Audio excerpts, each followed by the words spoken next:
I built my parents a lake house for their 40th anniversary. 1 floor. Wide doorways. A path to the dock so my dad could walk to the water on his own again. 6 months later, I pulled into the driveway and saw my dad standing on the porch with his hands shaking, while a man with a clipboard photographed the house. My dad did not know who he was. He did not know what was happening in his own backyard. My name is Megan. I am an accountant. I work with numbers all day. I noticed the small things. Decimals other people miss. Patterns that look like coincidences until you stack them up. I think I became the person I am because of the way my dad raised me. He taught me that the small things were never small. He told me once when I was a girl that anyone can do the big stuff if they have to. The hard part is paying attention to the things nobody is going to thank you for. I am the older child. My brother Ethan is younger. He moved out of state years ago for work and never really came back. He called on holidays. He sent cards on birthdays sometimes. We loved each other, but we were not in each other's lives. The kind of relationship where you do not know which knee is the bad one this week. I knew those things. He did not. That is not bitterness. That is the truth before the rest of the story makes sense. I need to tell you about my dad. His name is Tom. He is a man who never asked for help in his life. He would rather struggle with something for an hour than admit he could not do it. He worked construction for 40 years. His hands built things. His back carried things. Then his body started giving out the way bodies do when they have given everything they had. His knees went first. Then he had a small cardiac event a couple of years ago, and after that his heart was never quite the same. He stopped being able to climb the stairs in the house where I grew up. He stopped being able to drive long distances. He never complained, he just got quieter. One Saturday I was visiting my parents and I watched my dad pick up his coffee cup with both hands. Not because the cup was heavy, because his hands were shaking and he was trying to hide it. He saw me notice. He looked away. We both pretended I had not seen anything. I went home that night and I ordered a different kind of cup. Wider, heavier on the bottom, easier to grip without slipping. I did not say anything when I gave it to him. I just put it on the kitchen counter the next time I visited. He saw it. He picked it up with one hand. He looked at me. He did not say thank you. He did not need to. We had always done things this way, he noticed. I noticed back. Nobody made a speech. My mom, Linda, is the person nobody sees in this story until you really look. She had been taking care of my dad quietly for years. The medications, the doctor appointments, the cooking, the driving. Nobody thanked her either. Not even me, if I am being honest. There was a day I came over, and I found my mom in the kitchen with her hands on the counter and her eyes closed. She was not crying. She was just standing there, the way you stand when you have nothing left and you are using the counter to hold yourself up. When she noticed me, she straightened up and said she was just resting her back. I knew she was not. That was the day I started thinking about the house. I had been saving money for years without a real plan for it. After I saw my mom in the kitchen, I knew what the something was. I worked overtime for almost 2 years. I do not regret a single hour of it. But I will not pretend it was easy. There were nights I sat at my kitchen table with spreadsheets open, and the numbers blurred and I just wanted to sleep. I kept going because every dollar I saved was a doorway my dad might be able to walk through one day without help. I found a piece of land in northern Michigan, small lake. Quiet town. At night, all you heard was water.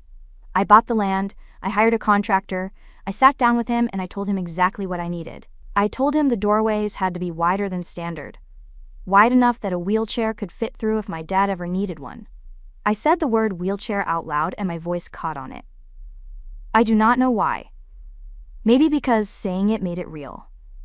The contractor did not say anything, he just wrote it down. I kept going. I told him no steps anywhere. Not at the entrance, not between rooms. The bathroom needed grab bars and a bench in the shower. I wanted soft flooring, nothing slippery, in case he ever lost his footing. The kitchen counters had to be at a height my mom could work at without bending. The path to the dock had to be smooth and flat and gradual enough that he could walk it on his own. That was the part that mattered to me most. The dock. My dad had spent his whole life on the water as a young man. His own dad had been a fisherman. Tom grew up on docks. He had not been able to walk to one in years because every place we knew had stairs or steep paths or rocky shores. I wanted him to be able to walk to a dock again. On his own. With nobody holding his elbow. There is a memory I keep coming back to from when I was a kid. My dad had taken me out on a little boat and helped me hold a fishing rod for the first time. I caught something small. I remember how scared I was that I would do it wrong. My dad did not reach over and reel it in for me. He just sat next to me and said, "You can do this. You see. You are doing it right now." I think every choice I made about that house came from that one sentence. I wanted my dad to feel the way I felt that day. Like the person next to him believed he could still do things. The contractor finished the house in early spring. I had not told my parents. I wanted it to be a surprise for their 40th anniversary. I drove them up to the lake on a Saturday. They thought we were going for lunch. We pulled into the driveway, and my dad looked at the house, and then he looked at me. He did not say anything. He got out of the car, he walked up to the front door. He pushed it open, he stepped inside. He looked at the wide doorways and the flat floors and the kitchen with the lower counters and the bathroom with the grab bars. He turned around in the middle of the living room and he looked at me. His eyes were wet. He still did not say anything. He walked through the back door. He walked across the porch. He walked down the path to the dock. Slow, steady, on his own. He reached the end of the dock and stood there, looking at the water for a long time. I stayed back on the porch. This was his moment, not mine. My mom came out and put her hand on my arm. She said, "You built this for him." I said, "I built it for both of you." He came back up the path. He reached for my hand and squeezed it. He could not get the words out. He did not need to. They moved in 2 weeks later. The next 6 months were good in a way I had not seen in years. My dad drank his coffee on the porch every morning in the wide cup. He walked to the dock most days. Some mornings he made it all the way to the end. Some mornings only halfway. But he was walking, he was deciding, he was a man with a place to go in the morning. My mom started smiling again. Small smiles. The kind you smile when you are not exhausted. She put a small herb garden by the kitchen window. She sat with my dad in the evenings, and they watched the light change on the water. The porch light came on every night at sunset. My dad had wired it himself, slowly, over the course of an afternoon. It was the first thing he had built in years, 6 months. That was how long the quiet lasted before everything started. I was in town one Saturday picking up groceries when my dad called me. His voice was strange. He said, "Megan, your brother is here." I said, "What do you mean here?" He said, "At the house. He just showed up." With a suitcase. I drove out to the lake. I pulled into the driveway. There was a rental car parked next to my dad's truck. I walked up to the porch. The door was open. I could hear my brother's voice inside. Friendly. Easy. The voice he uses when he wants something, but has not gotten to the asking part yet. I stepped inside. Ethan was standing in the living room with his suitcase by his feet. He said, "Hey sis." I came home. I looked at my dad in the chair behind him. I looked at the wide doorways and the flat floors and the cup on the counter and everything I had built for the man I loved most in the world. I knew Ethan had not come for no reason. I just did not know what he wanted yet. Next day, we were on the porch in the evening. My dad was watching the light move across the water. Ethan was next to him with a glass of iced tea. He said, almost to himself, "Dad, do you really walk down to the dock by yourself in the morning?" My dad said yes. Ethan said, "Is that safe?" He said it the way you ask if a child should cross a busy street alone. My dad did not answer. He just looked at the water. The next morning, my dad did not walk to the dock. He sat on the porch with his coffee in his wide cup. He looked toward the water, but he did not get up. The day after that was the same. I watched my dad give up the only thing he had taken back in the last 6 months. And he gave it up because his son had asked one quiet question. A few days later, something else happened. My dad had started walking to the dock again, slowly. Ethan saw him put his shoes on one day and said, "Let me come with you." He said it warmly, the way you say it when you mean to be helpful. My dad did not know how to say no. Ethan held his elbow the whole way. By the time they reached the bench, my dad was not walking on his own. He was being escorted. He sat down and his face was different. It was the face of a man whose dock had stopped being his. He did not walk to the dock alone again after that. Not while Ethan was in the house. Then I started watching him more closely. It was something small that did it.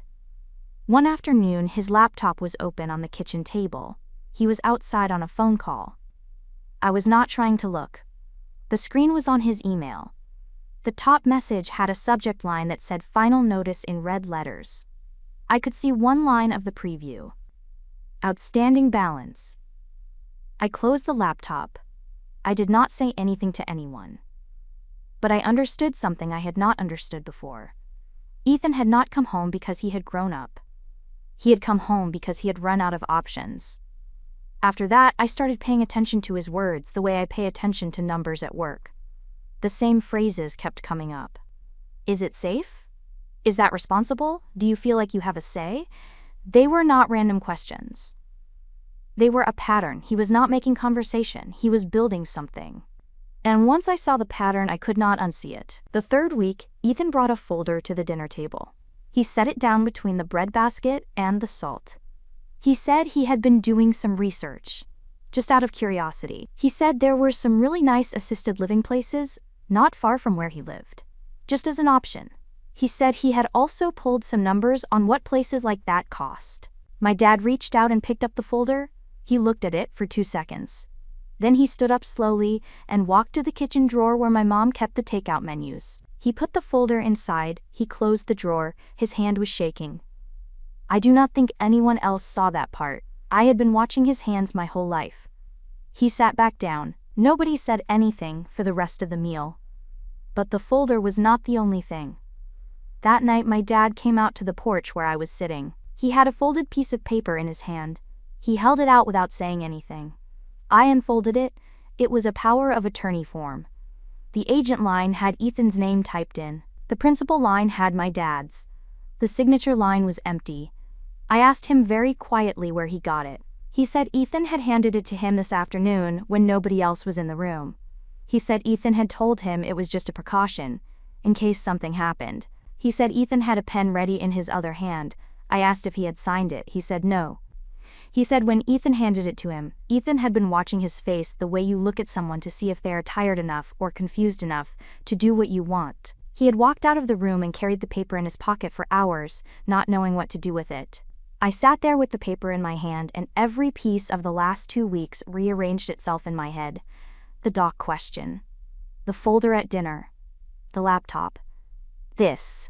It was not concern. It was a sequence.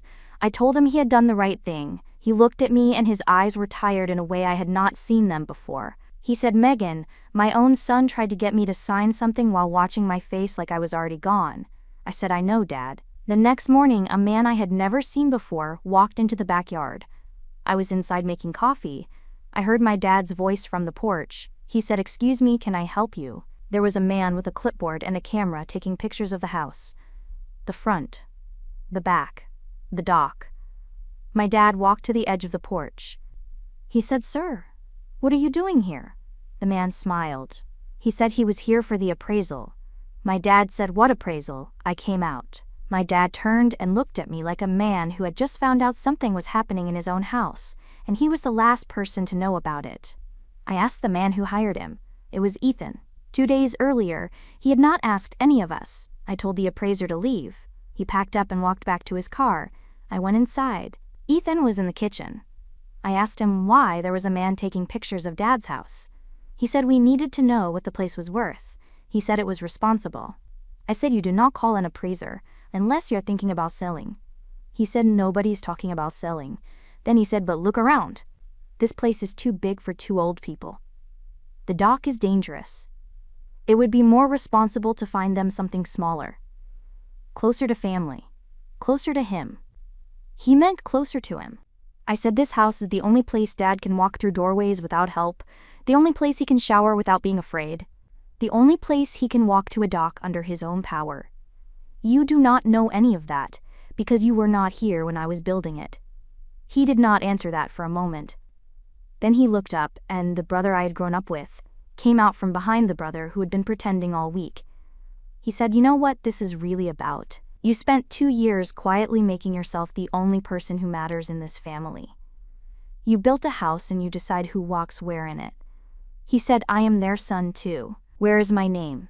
It is not on the deed, it is not on the bank accounts, it is not on anything." I said, "Your name is not on anything because you were not here. When I was crying in a contractor's office over the word wheelchair, you were not on a phone with me. When I was watching Mom hold herself up against the kitchen counter, you were in another state. You do not get to spend 10 years away and walk in for 3 weeks and demand a name on the deed." He said I needed help. His voice cracked on the word. I did not soften. I said, "I am sorry you needed help. But you did not come home to ask. You came home to take." I pulled the folded paper out of my pocket, the power of attorney. I held it up. I said, "This is what taking looks like." The color went out of his face. My dad came in from the porch. Slowly. He had been listening. He looked at Ethan. Then he looked at me. Then he looked at Ethan again. He said, "I may be sick, but I am not deaf." He said, "I am tired of people standing in my own house talking about my life like I am not in the room." He said it quietly. He did not raise his voice.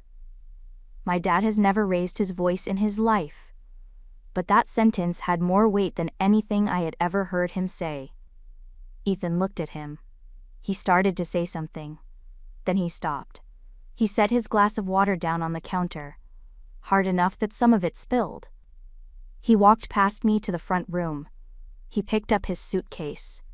He walked back through the kitchen and to the front door. He stopped at the door. He turned around and looked at me. The soft, helpful brother from the first week was gone. He said, "This is not over." He walked out. The door closed behind him. The porch light was on. My dad was still standing in the kitchen with his hand resting on the counter for balance. My mom was in the doorway behind him with her hand over her mouth. Nobody moved for a long time. Ethan left, but the damage stayed. My dad did not walk to the dock the day Ethan drove away. He did not walk to it the next day either. He sat on the porch with his coffee in his wide cup and looked at the water from a distance like it belonged to someone else now. I came over every morning that week. I made breakfast. I sat with my mom. I watched my dad not walk to the dock. I did not push him. The whole point of the house had been that he could decide for himself. If I started telling him to walk, I would prove Ethan right. On the 4th morning, my dad turned to me and asked the question I had been waiting for. He said, "Megan, am I a project to you? Are you taking care of me, or are you managing me?" He did not say it cruelly. He said it the way you ask a question you are afraid of the answer to. I sat down across from him. I took a breath. I said, "Dad, I built you a house with wide doorways because I wanted you to walk through them on your own. I built you a path to the dock because I wanted you to walk to the water on your own. If I were trying to manage you, I would have built railings everywhere. I would have put a chair on the dock so you would never have to stand. I would have hired a nurse. I did none of those things because I was not trying to take care of you. I was trying to make a place where you could still take care of yourself." He looked at me for a long time. Something in his face softened. He looked at me like he believed me again. He sat there with his coffee for a while longer, then he set the cup down and stood up. Slowly. He went into the bedroom. He came back out wearing his shoes. He looked at me on his way past the kitchen. He did not say where he was going. He did not have to. I followed him to the porch and stopped at the door. He kept going. He walked across the porch and down the path toward the dock. Slow. Careful. I watched him from the porch and did not move. This was not my walk to take. He made it to the end of the dock. He sat down on the bench I had put there for him. His hands were shaking a little, but he was holding his cup with one of them. The same wide cup. He took a sip. He turned his face toward the sun. I watched him from the porch, and my eyes filled up, but I did not cry. Not yet. This moment was his. My mom came up beside me. She put her hand on my arm the same way she had the day we first moved in. After a minute, she said, "Your dad went to the dock today." I said, "I know." She said, because of you. I said, no, Mom. He went because of him. I just made the door wide enough. She smiled. It was a small smile, the first real one I had seen on her face since Ethan arrived. The next few days were quiet. My dad walked to the dock every morning.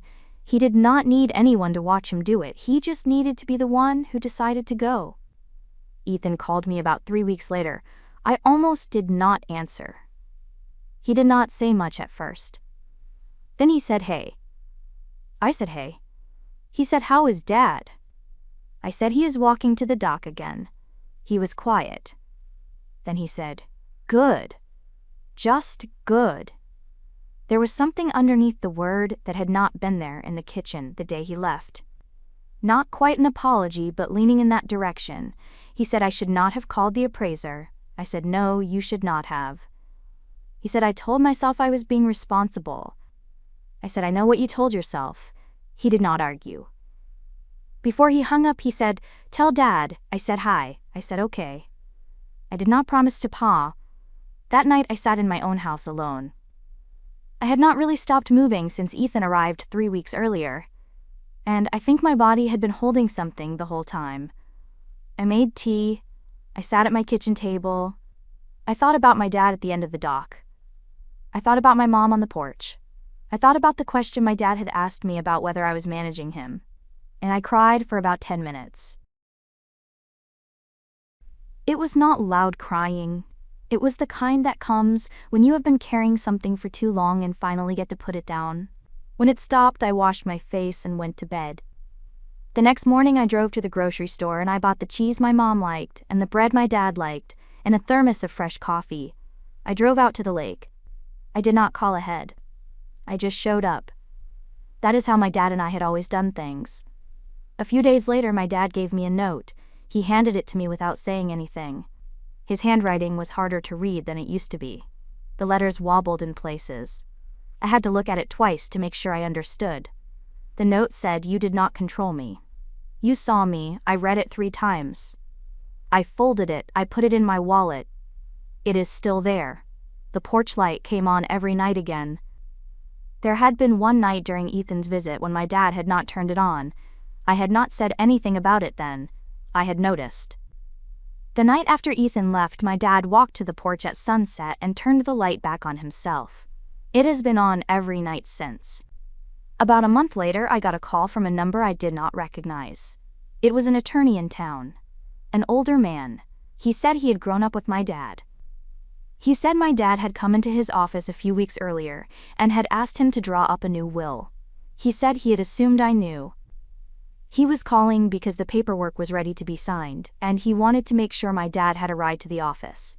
I sat down on my couch. My dad had not told me anything. He had quietly arranged the whole thing himself, the way he used to fix the roof of our old house when nobody was looking, finishing the job before anyone could offer to take over. I drove out to the lake that afternoon. I did not bring it up. I made coffee. I sat with my dad on the porch. After a while, he looked at me and said, the attorney called you, didn't he? I said yes. He said good. He said the house goes to you. He said it without anger. The way a man says something he has thought about for a long time and has finished thinking about. I started to say, Dad, you do not have to do that. He held up his hand. Just a small lift of his fingers. He said, I am not doing this out of anger. I am not doing it to punish anyone. I am doing it because for a long time other people have been making choices about my life, and I am the one who lives it. He said, I made this choice myself. It is the first one in a while that nobody else helped me make. I did not say anything for a while. My eyes were wet. He reached out and put his hand on top of mine. He said, you built me a house, Megan. You did not build it for a deed. You built it because you saw me. And I am writing this down on paper because I know who actually saw me. I cried then. Quietly. For about a minute. He let me. He did not try to fix it. He just kept his hand on mine. That same evening, my mom and I were standing on the porch watching my dad at the dock. She said something I will not forget. She said, your brother got everything when he was little because he made noise. You never made noise, so we stopped looking. She said, I have spent the last 2 weeks thinking about every birthday and every dinner and every car ride. where I did not really see you because you seemed fine. She said you were not fine, you were quiet. There is a difference, and I should have known it. I told her she did not have to say all of that. She said, yes, I do. The children who do not ask for things are usually the ones who already learned not to. We stood there for a while watching my dad at the end of the dock. Neither of us said anything else. I came over one evening with grocery bags. Cheese for my mom, bread for my dad, a thermos of coffee. The three of us sat on the porch. The sun was going down behind the trees. The water was still. A heron landed at the edge of the dock and stood there with its long legs in the shallow water. My dad pointed at it. He said, look. One word. That was all. We all watched the heron together. Nobody spoke for a long time. The kind of quiet that does not need filling. I built my dad a house. But what I gave him was not walls and a roof. I gave him the chance to feel like a man who still had a say in his own life. And every time he walks to that dock, slow, shaky, but on his own 2 feet, I get to watch the man who taught me everything become himself again. Tell me where you're watching from, and what time it is there right now. I love seeing where everyone is from. If this stayed with you, subscribe. I will see you in the next one.